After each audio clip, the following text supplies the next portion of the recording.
Now, I don't know about you guys, but over the course of this summer, I've got a feeling that Manchester United want a new striker. I know, call me a genius, but it seems as though United have wanted a striker all summer long, and finally, if reports are true, we seem to have narrowed it down to two options, Ollie Watkins and Benjamin Sesko. Now, we have already done a video on Ollie Watkins just a few weeks back, talking about why he would be a fantastic option for United. I think he'd be a very good player for United to sign this summer if the price is right. Today, we're looking at the other side of this. Benjamin Sesko. Is he right for Manchester United? Now, today I want to kick things off by approaching this in a slightly different way to what most people have done. Normally, when we talk about Benjamin Sesko, we're talking about his physical traits. His height, his power, his strength, his speed, and also his threat in front of goal. That is normally the conversation we go to with Sesko, and I did the same in this video here. Today though, we're going to look at something just a little bit different that has caught my eye when watching recent footage, and that is his passing. And his passing may not be something you expect to be particularly good. If you look at his FB ref report, his pass completion numbers are relatively poor. He doesn't exactly strike you as a great passer. However, when I watched him, we've turned to the eye test, which we should always do with every single player that we look to scout. I have seen a player who can actually be a pretty useful passer, particularly when he's playing first-time passes. So when the ball is coming into his feet and he's not taking a touch and holding off a defender, but he's actually just quickly popping the ball back, almost being like a bit of a backboard. So you move the ball into his feet, and what he's going to do is come towards the ball and just set the ball backwards off to someone else. Often at Manchester United, we talk about the up, back, through method, which is when you move the ball up the pitch, you move the ball backwards, and then you move the ball through. Having someone like Sesko, whose first time passing is actually pretty strong, could be really useful for United. I'll put some clips on the screen now of Sesko showing off this first time passing. I genuinely think it's a part of his game that not many of us talk about, but you can see in these clips is actually pretty effective. Now, that doesn't mean he's suddenly a creative passer. He's not suddenly Joshua Zirkzee. He's not that sort of player. He's still not particularly pleasing on the eye, but he is quite effective with his short first time passing. However, the slight concern is when he starts to take more touches. I think when he tries to bring the ball into his body and hold off a centre-back, for example, I think he uses his body well initially. So in these situations, I think he deals well with the centre-back. I think he uses his size. He's an intelligent player in that sense. But sometimes, and perhaps this is because he's 6'4" and got really long legs, sometimes he seems to lose the ball under his feet a little bit. And what I mean by that is the ball sort of gets stuck. The first touch isn't quite good enough. The footwork isn't quite right. So the ball is never set in a nice position for him to then play the pass. So when he's playing first time football, I was actually surprisingly pleased with that side of his game. But actually when you're asking him to hold the ball up, take a few touches and show off good close control, I think it's inconsistent, and this is where he's a little bit raw. Moments where it's really nice and moments where it just doesn't quite work. The next thing I want to discuss is Sesko's positional flexibility and also fluidity. Again, I think when we talk about Sesko, we tend to think of this big number 9. Someone who's going to be a bulldozer, play in the middle, and sort of be a box presence, a target man striker up front. But again, Sesko isn't actually quite that. Again, he's not what you would assume. You can see in his heat map, he's actually a player that likes to rotate and roam across the front three, popping up on the left, the right, and also through the centre. Which again, when we're talking about Manchester United, could make a lot of sense. If we just look at that front three real quick, Cunha, Sesko, and Mbeumo. Those are players that can rotate. We know that Mbeumo can play up front. We know that Cunha can play on both sides plus through the middle. But also, something that is very, very interesting is that at times this season, Sesko has actually played to one of the two sides in a 3-4-3 formation. And that kind of highlights his flexibility. So he's not someone who wants to be stuck between the centre-backs and just solely, exclusively battling them. He actually wants to be given a little bit of freedom to move into the channels. So he's not one of these stationary strikers who's going to stay in the middle. He wants to be able to rotate. And with United seemingly possessing a rotational front three, you can see how that could work. In terms of once he drops into these deeper positions, I think we see his physical traits really, really shining through, particularly when he's peeling right out wide. And the reason for that is because when he gets the ball in these situations, he's isolating a fullback. A lot of the time, Sesko is physically overwhelming. He is too much to handle. He has this great ability to knock the ball past a fullback in this position here and just absolutely blitz them for pace. Absolutely blitz them.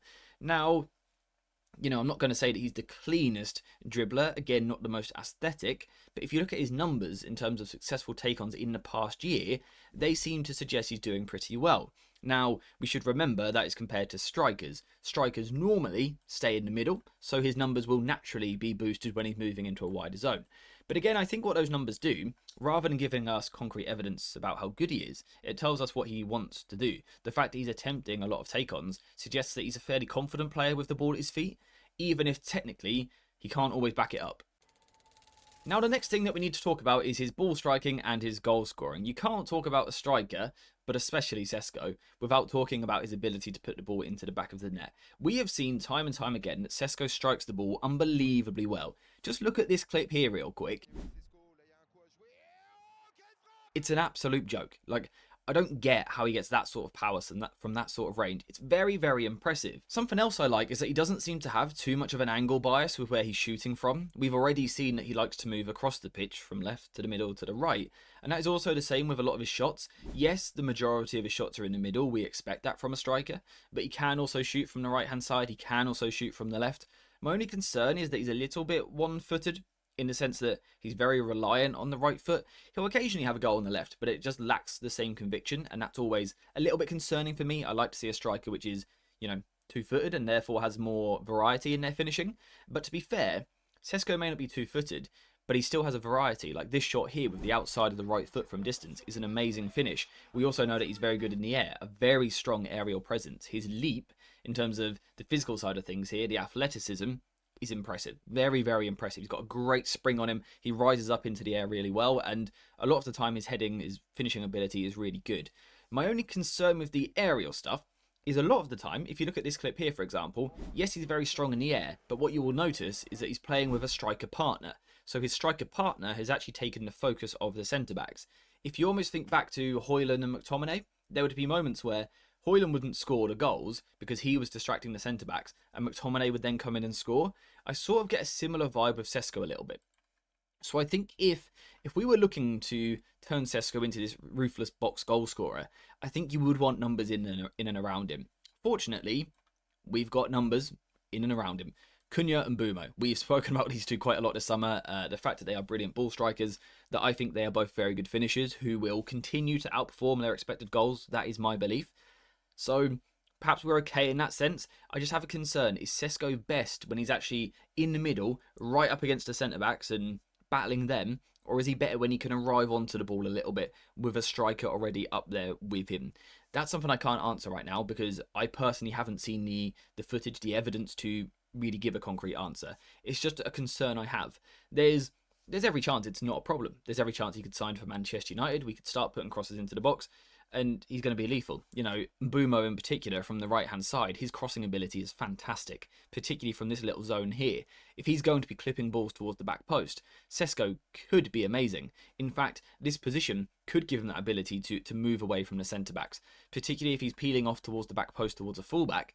That's an area where he could be very dominant. You would expect him to be much bigger, much stronger, much more powerful than most fullbacks, so you'd expect him to score from these positions. So perhaps we will see that. It is just a slight concern that I have in my head. Aside from that, I think Sesko, is going to be a very good finisher in his career. I think he's done a lot of good work already. You can see the number of goals he's scored when his team is trailing, which I think is an important trait. That ability to step up when your team needs you. I think it's great to see Sesko possessing that. Strikes the ball very well, a little bit one-footed.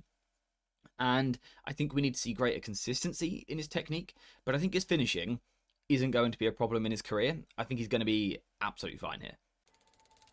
Now, the final thing that I want to touch on is something a little bit different to what we normally talk about, and that is his mentality. And the reason why I don't normally talk about a player's mentality is because it's so difficult for us to know from the outside looking in. We don't know how they train. We don't know the environment, their background. We don't know what they are as people. With Sesko, though, there's a couple of interesting points.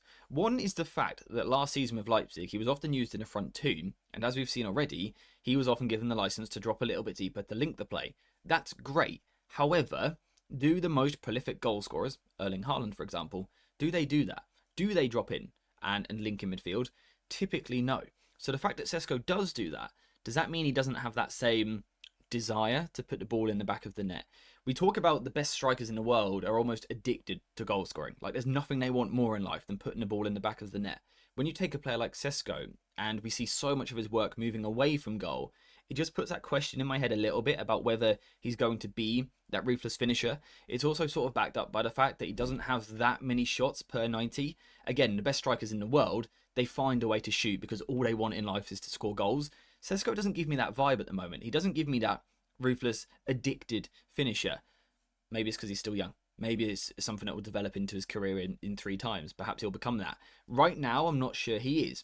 But again, like I said earlier, it's mentality. It's a difficult thing for us to gauge. In training, perhaps he's very different. So this is just something that's crossed my mind. And what I want to do with this video is be very, very honest with you. Rather than labeling Sesko as just this amazing talent, which he is, to be fair, I want to express a couple of my concerns. He's obviously a gifted player. There's a reason he's valued at £80 million, and everyone in Europe has wanted him at some point in the past few seasons. He's a very, very good footballer and has the potential to be top. But I do just have that concern a little bit with the mentality. Is he that ruthless finisher? So yes, that is that. My thoughts on Benjamin Sesko. Like I've said a few times, clearly an unbelievably good player with the world at his feet. If his mentality is good, his drive is good, he could become the best striker in the world. I truly believe that. Physically, he's just got the best frame you could ask for the modern day striker. So tall and strong and great in the air, but also so quick. He's got tactical flexibility. He can move across the front line. He can run in behind. He can come short to feet. It's all amazing. My only question is that psychological side. Is he going to be the absolute demon monster in the final third? I want to hear what you guys think in the comments down below. And also I want to hear how you think it affects players already at the club. For example, if we were to sign Ollie Watkins, Højlund probably stays at the club as sort of his understudy. If we sign Sesko, what does that mean for Højlund? They would be a similar age to each other. Does that almost block him and spell the end of his career? Let me know what you think in the comments down below. And also, whilst you're there, if you could please leave a like, subscribe, and also check out these 2 other videos, because for today, we are now finished. So thank you very much for watching. Hope you have enjoyed it. And as always, I'll see you in the next one.